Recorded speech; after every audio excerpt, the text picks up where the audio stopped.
The David Pakman Show at davidpakman.com.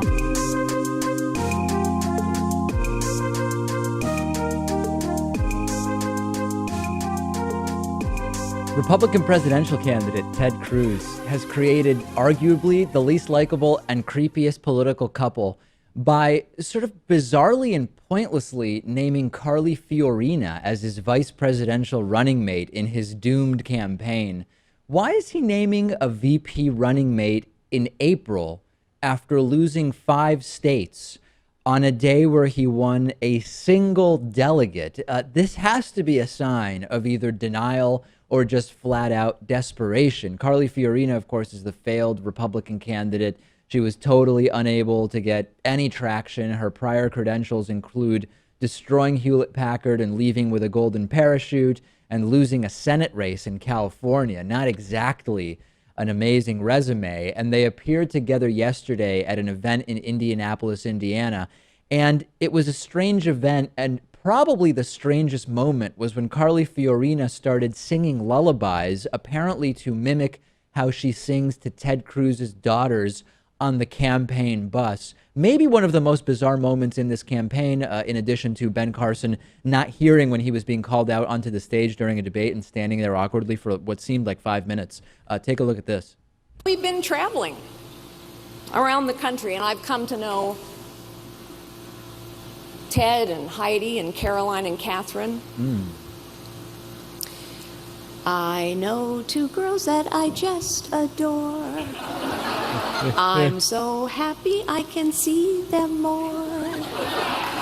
'Cause we travel on the bus all day. We get to play.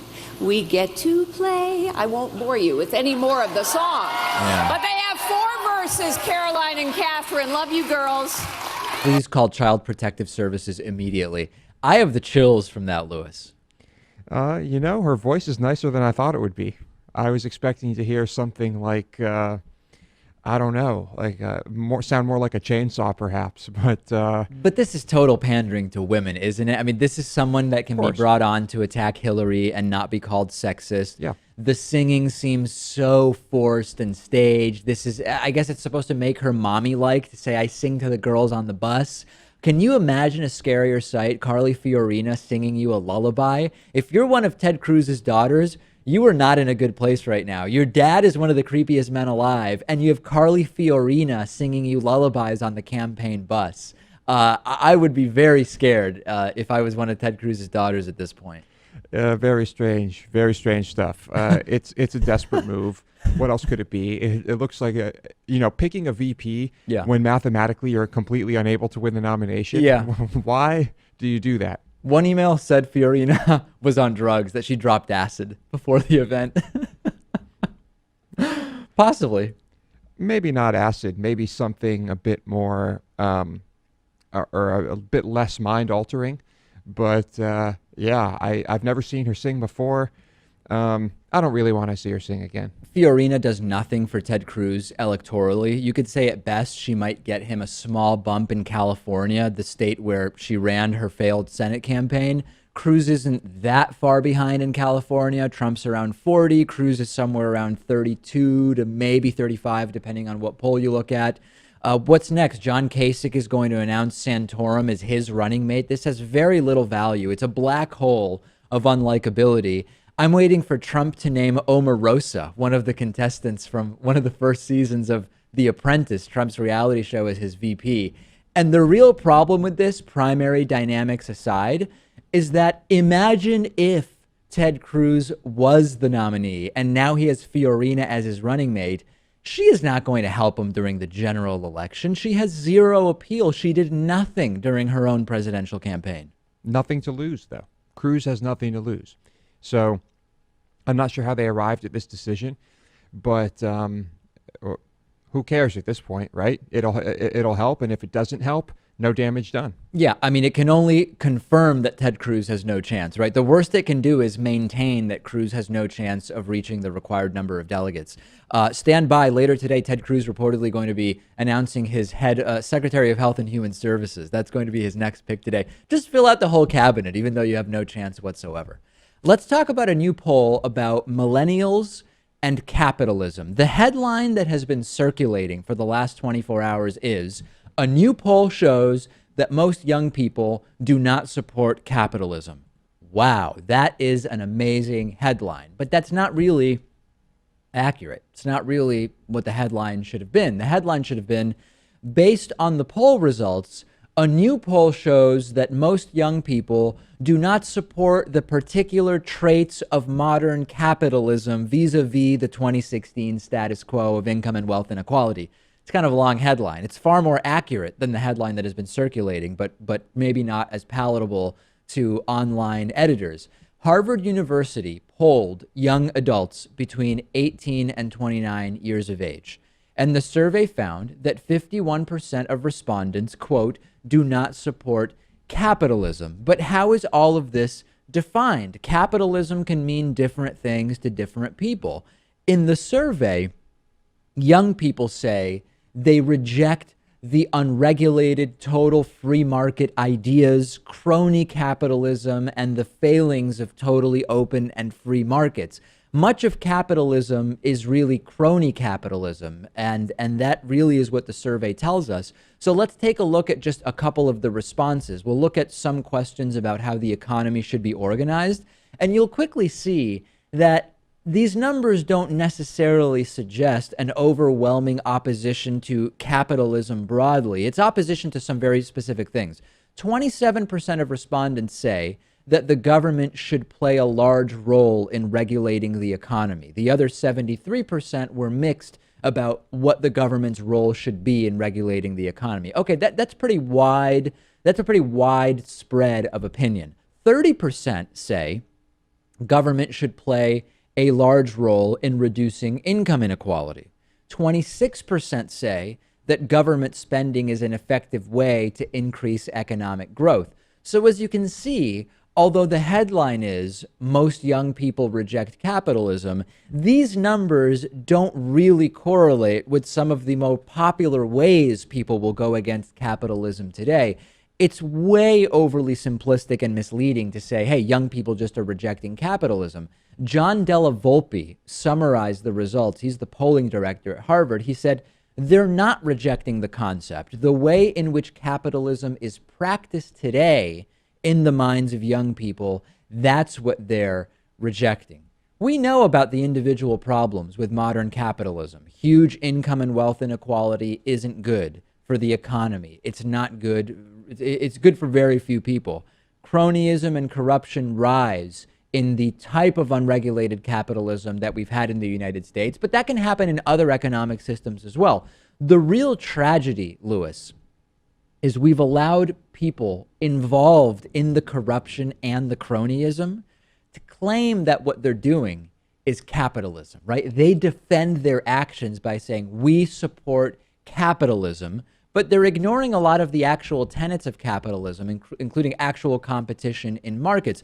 Look at what's happening with Tesla and car dealer lobbies doing everything they can to keep them out of many states. It's important to remember that capitalism can be different from totally open markets. Capitalism is an ownership structure. Socialism is an ownership structure. Communism is an ownership structure, among being having other definitions as well. Market economics can be part of capitalism, but it can be part of socialism as well. You can have a market-based economy and socialism as the ownership structure at individual companies or at broader levels.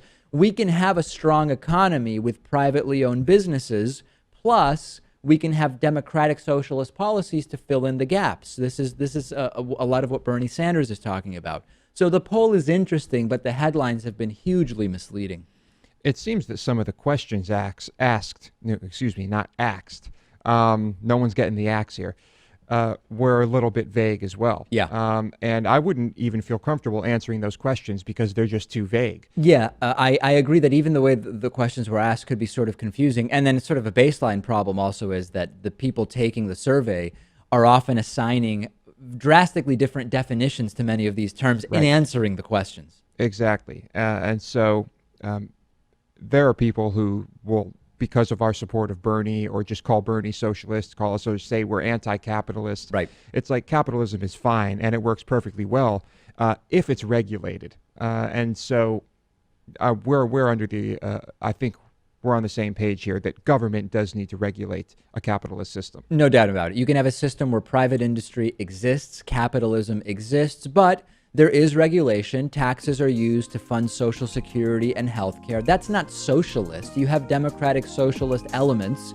of a capitalist society. Am I wrong here? Send me your thoughts on Twitter. I'm on Twitter at @dpacman. The David Pakman Show at davidpakman.com.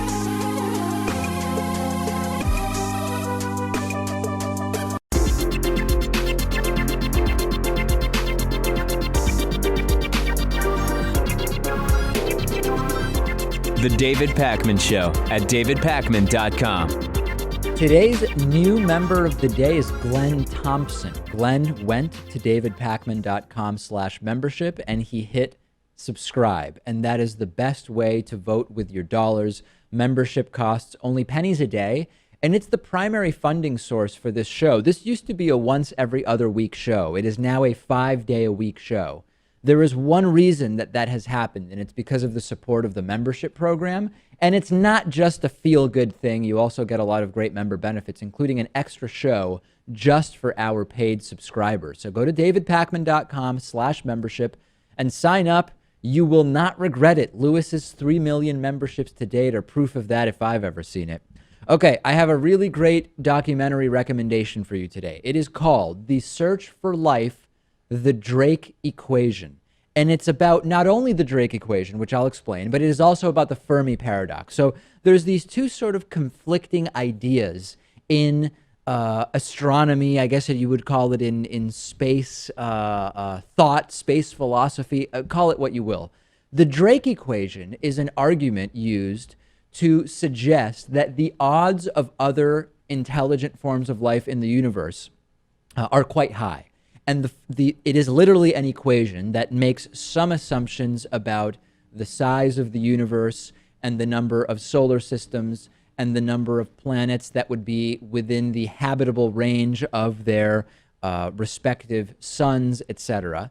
And then it makes some assumptions about the probability of any life developing and the probability of that life becoming intelligent, etc. And you arrive, because of the size of the universe, at the hypothesis that it's likely that there is intelligent life in the universe. The counter to the Drake equation is the Fermi paradox. The Fermi paradox, named after Enrico Fermi, suggests that there is no evidence at all of other intelligent life in the universe, and it says that whatever high probability estimates the Drake equation wants to make, it doesn't actually appear that there is other intelligent life in the universe. And of course, there is also a counter to the Fermi paradox. The documentary, Lewis, deals with the Drake equation and it deals with the Fermi paradox, both absolutely fascinating. Could not recommend this more highly. Yeah, this is great subject matter. I'm fascinated by this stuff. And what side are you on? Well, I find the counters to the Fermi paradox convincing, which is that if you consider the average age of these civilizations and think that they could be equivalent to the age of civilization on Earth and the size of the universe and the known time that it takes for communication signals to travel through the universe, it is mathematically not unlikely that there well could be other forms of intelligent life, as the Drake equation suggested, and that we would not be aware of them. So I've heard pretty compelling counter arguments to the Fermi paradox. Yeah, certainly. It's far more interesting to think that something could be out there. Yeah. Again, I'm talking about the documentary The Search for Life, The Drake Equation. It's available on Netflix, and you can find a list of all of my recommendations at davidpakman.com/recommendations. Donald Trump has been talking quite a bit about Hillary Clinton and legal proceedings during the campaign, saying it would be hugely damaging if Hillary is the Democratic nominee and she gets indicted by the FBI for the email scandal, for example. But meanwhile, The case for the case against Trump's so-called Trump University is moving forward, and there is every indication that Trump is going to be an essential witness at the trial. The news comes after a New York court decided that the lawsuit by the Attorney General against Trump University is going to go to trial. A settlement could not be reached. Attorney General Eric Schneiderman of New York said, "We believe that Mr. Trump and Mr. Sexton, another individual from Trump University, will be essential witnesses at trial. As we will prove in court, Donald Trump and his sham for-profit college defrauded thousands of students out of millions of dollars." The legal team for the Trump Organization, which I should make very clear, claims to be totally unrelated to the campaign, put out a statement criticizing the entire thing. They say that this was a great place and students came and learned and blah, blah, blah, blah, blah. The story, the allegation, Lewis, of how this university was organized is you go to a free seminar. And at the free seminar, out come the Trump University, to call them professors would feel very, very wrong, instructors. And they recommend signing up for a 3-day seminar, which costs you about $1,500. And at the $1,500 seminar, the instructors will start to teach some real estate strategies.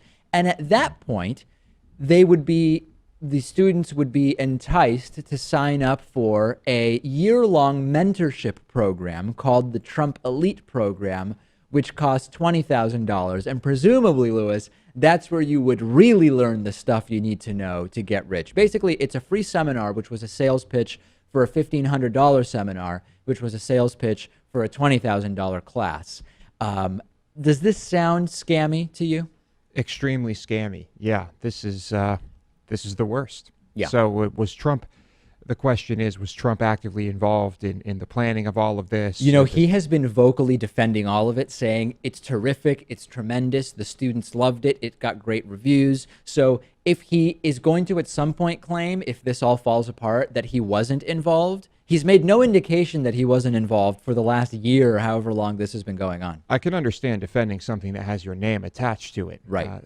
Certainly he would not want to just say, look, this was a disaster, but I had nothing to do with it, because his name is still attached to it and it makes him look bad. So that makes sense. Can you imagine the list of scandals that would exist in a Trump presidency? A reality show star who headed a sham university, who sells Chinese and Mexican-made products in the U.S. while saying he would bring jobs back to the U.S. from those countries, even though he's the guy who sent jobs to those countries, many jobs which don't exist anymore. That's the Republican frontrunner.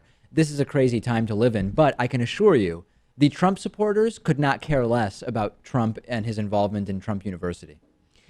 Probably not. They just want a nice big wall, Dave. Big wall. Mexico's going to pay for the wall.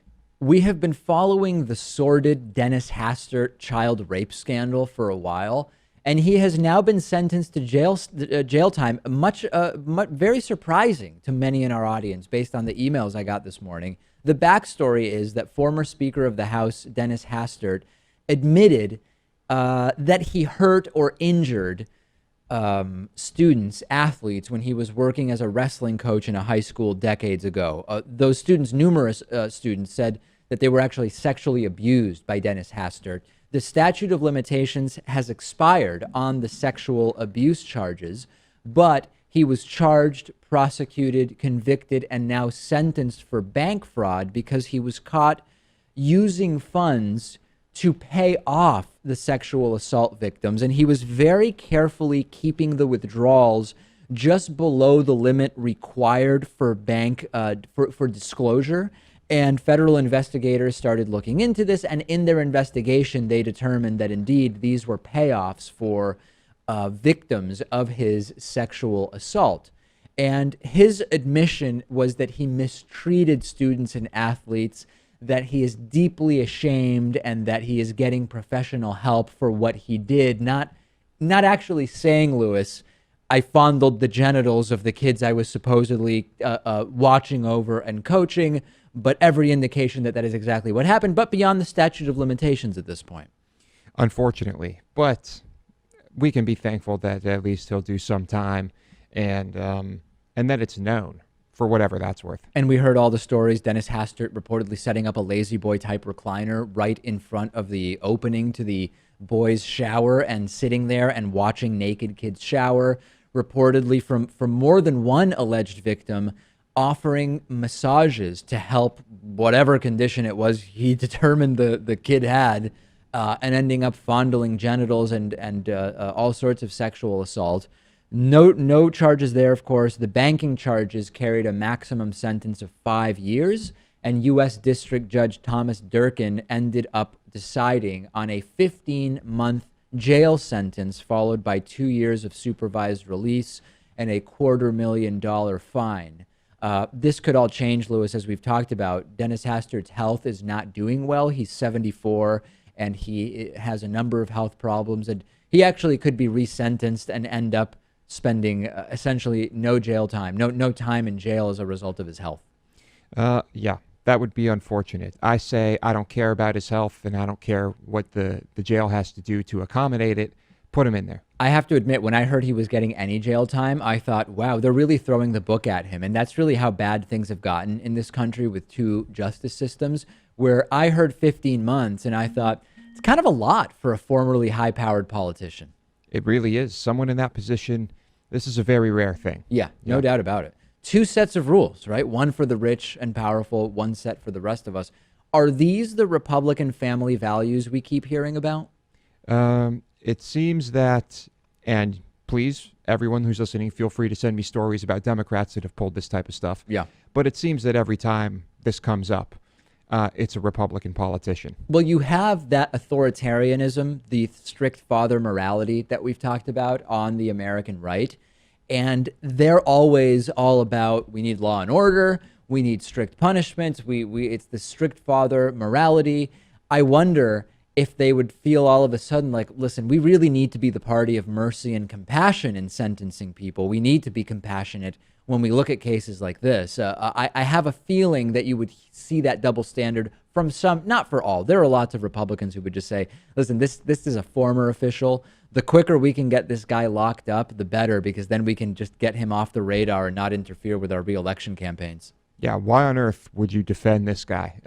If you're a Republican and you want to make your party look good, denounce him, slam the guy, say you want him in prison for life, whatever.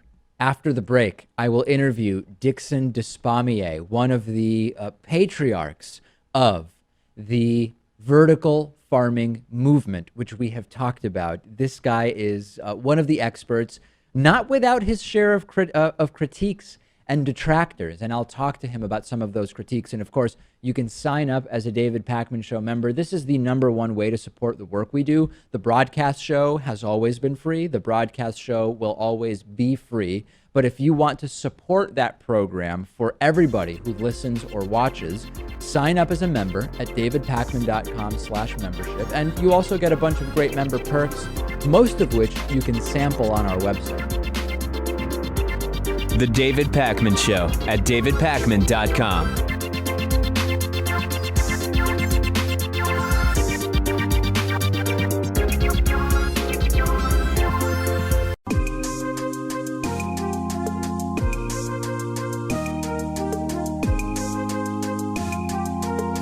Welcome back to the David Pakman Show. I'm joined today by Dickson Despommier, Professor Emeritus of Microbiology and Public Health at Columbia University. He's recently been working on, or has become more known for, his thoughts on vertical farming after conceiving of the urban farm skyscraper. It's so great to have you on. Let's start, for people who may not be familiar with this concept. We've talked about it a little bit, but not extensively. What are we talking about when we say vertical farming and urban farming? Sure. Well, first of all, let me say that it's a pleasure to be on your show. And so let's start with the concept that everybody is familiar with, namely a greenhouse. So if I were to say, imagine a greenhouse that's 2 stories tall, people would have no trouble with that whatsoever. So that's basically what I consider to be a vertical farm. Anything that's more than a single story tall, even if it doesn't have separations of floors inside that particular building, like an old warehouse, as long as you're growing food inside and it's larger than a greenhouse, that's a vertical farm. Okay, so we then have to move on and discuss the importance of the urban word in this, right? And this is a big part of when we talk about That's right. energy consumption, sustainability, why you believe that this is a great path forward. What's the importance of these being located in urban areas? Right. Well, first of all, there's a huge push towards urbanization if you look around the world, and it's occurring for various reasons, mostly in South Asia and Southeast Asia and China. It's occurring because of climate change issues that has adversely affected outdoor farming. And so a lot of outdoor farms have failed, and there are a lot of people associated with those farms, and lack of something better to do, they move to the city looking for work. So that's a major problem in some places. Another reason to move to the city, of course, is that's where all the social services are. That's where your relatives live. It's where the restaurants are, where the theaters are, where your new home is. We're making cities in some places more livable, so that it's attracting people for that reason as well. But mostly, I would say, for most of the world, that is not our developed world, but mostly the developing world. It's under duress that people are moving to cities. So make the sort of broad case as to why this type of farming mechanism or apparatus would overall be more sustainable than what we have now. Is it an energy consumption play? Is it a distance needed to travel for the food once grown? What's the best sort of entryway into thinking about the logistics of that? Sure. Well, if I were to draw parallels between outdoor and indoor farming, of course you'd have to bring up the issue of energy, and because all the plants outdoors get their energy from the sun, it makes indoor farming look pretty excessive with regards to energy expenditures. But if you look at the amount of fossil fuels that is burned in order to plow, plant, harvest, store, ship, refrigerate, etc., in the United States at least, 20% of the fossil fuels that is consumed in this country is used for farming or related activities. So getting food to market is a huge problem also, although we're not too concerned about food miles as a consumer of energy, but we are worried about what shape the food is in when you harvest it before it's ripe, you package it, and then you send it to some long distance place, like say from California to New York City. You get a lot of damage of produce. Some is better than others, so people will buy the good-looking tomatoes and reject the ones that are bruised, for instance. You get a lot of loss of food on the way, and so for several reasons, it makes more good sense to just put the food closer to where most of the people live. So I think urban farming has some huge advantages in that respect. So this is obviously, when people hear you talk about this sounds fantastic, and we've talked about the potential benefits of this for the last couple of years. But these ideas are not without critique, and in fact, if people search for your name on the internet, they'll find all sorts of people who seem very eager to criticize your idea of vertical urban farms. Right. Let's sort of get into the critiques generally, and then we can drill down more specifically. The general critique, and most common one that I find, is that your idea seems focused on productivity per land area. So you can imagine if you have a 50-foot tall building and you look at the land area that building consumes, it's very small, and you would get a lot of food productivity because you're building up 50 feet, and that sort of makes sense. And the criticism is, if you actually look at food productivity per energy usage, given the indoor lighting and irrigation that would be necessary, that the usage would far outweigh any savings from having the food grown closer to the population center. I'm sure this is not the first time you're hearing this critique of your idea. Of course not. What's your response? Well, I would just go back to the last thing I said. You expend a huge amount of energy that has nothing to do with growing the plants per se. That is to say, sure, the sunlight is free, but the energy that you spend in order to make those crops happen outdoors is huge. So none of those critics actually do a careful analysis of, if we could grow the same amount of food indoors, how much real consumption, let's say in terms of fossil fuel use, would indoor farming be compared to outdoor farming? And so no one's ever purposefully put forth that hypothesis as a way of really carefully examining this. And by the way, the amount of energy, I almost agreed with the critics when I first suggested this, because I knew that indoor lighting was expensive, and not expensive to run necessarily, but certainly expensive to buy. It was very hard to find the proper lighting sources and things like this. This is about 10 years ago. If you look at the advances in what has happened since then for LED lights alone, it has gone from some 20% efficiency to 60% efficient use of electricity, which is an enormous savings. That's unheard of in terms of technological developments for, let's say, plasma screen televisions or hybrid cars and things of this sort. The LED industry has truly come up to speed with regards to the needs of reducing the energy consumption of indoor lighting to make it feasible to do it anywhere. But let me just also say that when I first heard these critiques about energy use, I said, well, people living in Iceland wouldn't care about that.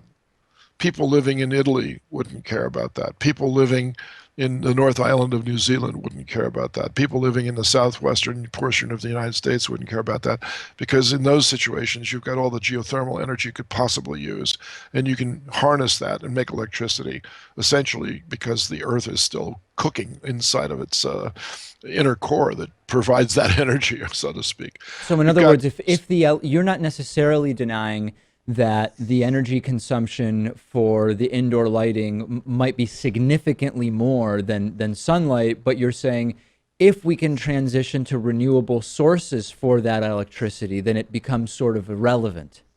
That's right. And that's happening, by the way. And in fact, most of the high-tech greenhouses that sort of paved the way for the vertical farm revolution, if I can call it that, now employ solar panels and geothermal energy to offset the cost of their indoor lighting, because they want to farm 24 hours a day, 360 days of the year. And in order to do that, you've got to use grow lights. And so you have to find a more passive energy capture way of doing it that doesn't put a strain on the pocketbook of the consumer. And frankly, the crops that they're growing are at the same price point as the crops that are being grown outdoors. And by the way, I'm sure you've all noticed the price of your food is going up. Outdoor grown food is becoming very difficult to produce because of these climate change issues. And even in the United States, California, which provides over a quarter of the fresh produce for this whole country, is in its fifth year of a drought that doesn't look like there's an end in sight. At least they can't see one. So when you've got those kinds of situations pressing at your doorstep, the wolf of energy, so to speak, seems rather small in terms of the other environmental issues that farmers are having to face right now. I'd love to drill down a little bit more specifically on types of food. And a lot of the sort of experiments or early attempts at this that we've seen, including some in Japan, have focused pretty heavily on lettuce and greens. And there's sort of another line of critique, which is this may work better for salad, different types of salad and greens, etc. But when you look at fruits and grains and nuts, the energy consumption, the water and light required goes up significantly so. And when we compare, for example, salad, which is incredibly sparse, it has a low nutrient density, versus almonds, for example, which have very high nutrient density, that on a nutrient density basis, this becomes more complex when you move towards things like grains, nuts, and fruits. What do you think about that? That's a non-argument, because I can already tell you that there's a shopping list of food items that you can buy commercially right now that are being grown indoors that would astound the critics if they were to just do a little work. What are some of those that might surprise our audience? Oh, potatoes rather, radishes, rutabaga. I can give you, I don't have the list directly in front of me, but carrots, radishes. There are no root vegetables that can't be grown indoors. I agree with the grains, by the way. The grains have an issue because they're grasses, okay? They're totally different than any other plant that we grow. And so those are tougher to grow to confluence in an indoor setting. And that's an issue that's being addressed right now by the experimental vertical farmers that are at the universities and places like Monsanto. I'm sure that they are working on this night and day because they see this as an advantage as to what they can do. Nuts, on the other hand, they grow on trees, don't they? I would never suggest putting a tree indoors. Trees sequester carbon, and I think that's a good thing. So leave them outside.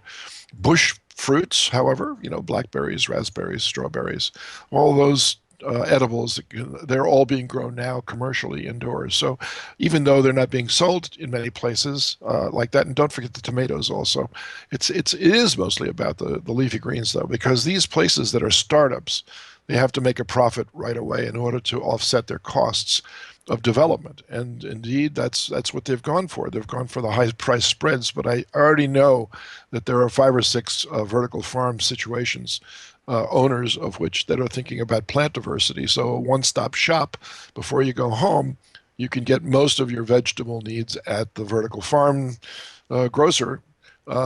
And you can buy your chicken from somebody else, and perhaps the tilapia you could also buy from the farmers if they employ aquaculture. So it's an early stage of this industry, and I think it's too early to criticize whether you can fly from New York to Paris, for instance, without stopping, as they did with the early flights, of course, for airplanes.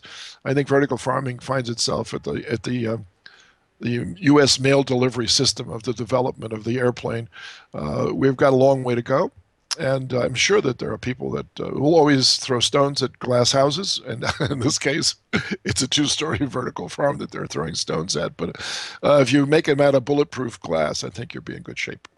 Well, it is no doubt fascinating. We've been speaking with Dickson Despommier, Professor Emeritus of Microbiology and Public Health at Columbia University.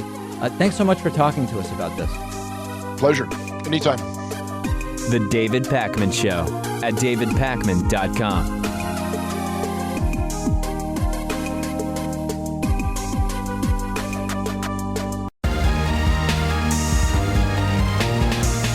The David Pakman Show at davidpakman.com.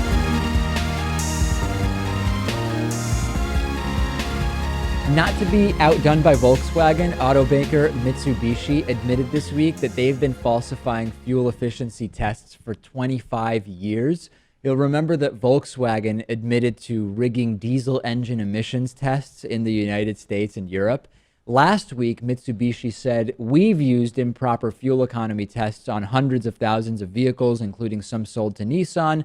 And now they say, not only did we do it, we've been lying about it for decades. Stock prices expectedly way down after this admission. Cars with the inflated fuel efficiency ratings were reportedly only sold in Japan by Mitsubishi. Japanese authorities did raid Mitsubishi's offices last week.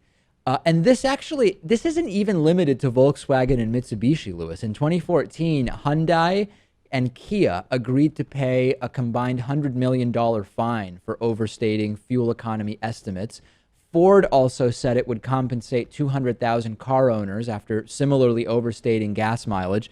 And I actually was party to a class action lawsuit, Lewis. Remember when I had a Honda Civic Hybrid? I think it was like 2000. I think it was 2009 to 2012. Yep. That I had a Honda Civic Hybrid. And the gas mileage was not nearly what the sticker said it should have been. And I got $100 merely for having one. There was some class action lawsuit.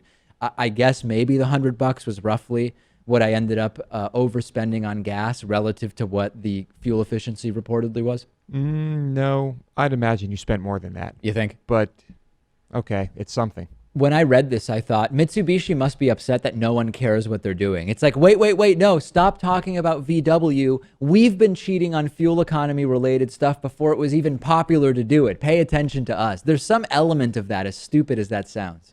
It sounds to me like at this point that every company is doing this in some way. Some just haven't been caught. So yeah, but I bet you there are many very nervous executives and board members meetings happening all over the place right now. And there is some leeway, right? Because they always say this is estimated based on ideal driving conditions and proper gas that hasn't been in any way diluted or tainted. Yeah. And it also assumes you're not necessarily accelerating hard. You're not necessarily hypermiling, as the term is, but you're at least driving in a way to increase fuel efficiency. So they can get away with a pretty significant variation from the sticker fuel efficiency just by saying, well, look at how you're driving it. You're also, this is based on, I don't know if it's 55 degrees or so, that is the sort of ideal temperature for fuel efficiency, or more or less. I don't remember. They're saying you're driving at a different temperature. all of these things can make there be quite a bit of deniability. That is true. So the question is, who are the companies that have been using software to manipulate tests and things like that? That's different than just lying on the sticker. That's true. But Volkswagen cannot be the only one. There's no way. Remember when Mitsubishi was really cool? Like when we were in high school, if you had a Mitsubishi Eclipse, that was the thing, the two-door coupe. Or a 3000 GT. Or, well, the 3000 GT, that was out of range for most people in high school, right? You could get yourself a 5-year-old Eclipse, but the 3000 GT, that was really the one where like you would aspire to have a 3000 GT. I don't know anyone who still thinks those cars are cool. I don't know if it's a generational thing or if it's just times have changed, so that type of car isn't considered the popular thing anymore. I don't know what the kids these days like. Neither do I. Increasingly, they don't have cars, actually. That's true. Yeah. Well, I mean, yeah, Mitsubishi was pretty hip. So we'd have to hear from some kids right now about Mitsubishi. Young girls in the country of Guinea are increasingly being subjected to female genital mutilation before the age of 10. Support for FGM among women and girls is on the rise in Guinea, according to the United Nations. FGM is often seen as a sort of gateway to marriage, a way to preserve purity. It involves the removal of various parts, and I won't describe it for you today. Certainly something you can look up online. 70% of women aged 20 to 24 had suffered the procedure before their 10th birthday, compared to 60% of women 45 to 49, suggesting that it is becoming more prevalent in Guinea. It's officially been illegal in Guinea since 1965, but there is still huge support from political leaders. There's big support from religious leaders. The justice system will rarely get involved in cases of FGM, and there is widespread impunity from the justice system for both traditional practitioners and medical professionals. Guinea has the second highest rate of FGM in the world after Somalia. It is truly, truly incredible. And we've been exploring the connection between FGM and Islam for some time. And there's a pretty big debate over whether FGM is a Muslim problem or an African problem. We've addressed this in the context of Reza Aslan's comments. The reality is there's a very big overlap. Imagine a Venn diagram where you have FGM, one circle is FGM as an African problem, another circle is FGM as a Muslim problem, and you will see there is significant overlap in countries and also within countries where you see it predominantly or exclusively in the Muslim areas. As it happens, in Guinea, 85% of the population is Muslim, but it's a sort of hybrid situation where you have a lot of native beliefs, indigenous beliefs that are sort of incorporated into Islam. Is it the most important thing to determine whether in Guinea it's inspired more by native beliefs or Islam? Probably not. It's probably more important to try to stop it. Yeah, well, in a way, at the root of this, you just have misogyny, because this is a practice. There are different forms of FGM, but anyway, it's a practice that is supposed to be make things better for the men in many cases, right? And in much of the world, and certainly in Islam and most of the major religions, to be honest, but especially Islam, women are not really held in high regard. So in fact, in most religions, when you get into the more extreme sides of it, women are rarely held in particularly high regard. Yeah, it seems the more devout you are, the more that tends to be the case. And so I think at the core of it is this misogynistic type thing. And in Guinea in particular, you have, as I mentioned, an 85% Muslim population, but you also have some really, really retrograde native belief movements that aren't really related to Islam directly. You have the Sande Society, S-A-N-D-E. You also have heavy animist beliefs. Animists believe that non-humans, that includes animals, plants, everybody, possesses a spiritual essence, and it predates organized religion in most cases. And there are multiple belief systems in Guinea that may be contributing to what we have, which is an FGM epidemic there. What we can say with certitude is that it has to end, and that's the latest in terms of FGM in Guinea. We have a voicemail number. That number is 219-2-DAVID-P. Call anytime. Here's a voicemail I received. Yes, David Packman. I was listening to your views on driverless trucks, and I think the real message should be that why would it be efficient and continue to ship products from overseas, from China, onto any trucks in the first place, instead of just reinstarting our manufacturing base in this country. Yeah. Okay. Donald Trump has talked about this. People talk about bringing back manufacturing. The problem with that idea is a lot of the jobs that once left the U.S. no longer exist, period, because they've been replaced by drastically increased productivity per employee because of automation and machines. So I see this as two totally separate issues, and a lot of the jobs people claim, elected officials claim they're going to bring back, just don't exist anymore. And we sort of need to come to that realization, Lewis. I think that that's missing for a lot of people. Yeah, and despite the shipping costs, it's still cheaper for these businesses. They're still going to fight to keep jobs overseas. On the bonus show today, we will talk about a Chinese passenger drone. We will talk about the Thai April heat wave that has been going on, and an interesting lawsuit against Paramount over product placement. I think you will like today's bonus show. You can get instant access to the bonus show as a David Pakman Show member, and there is one place to sign up, and that is davidpakman.com/membership. I look forward to speaking with you on today's bonus show.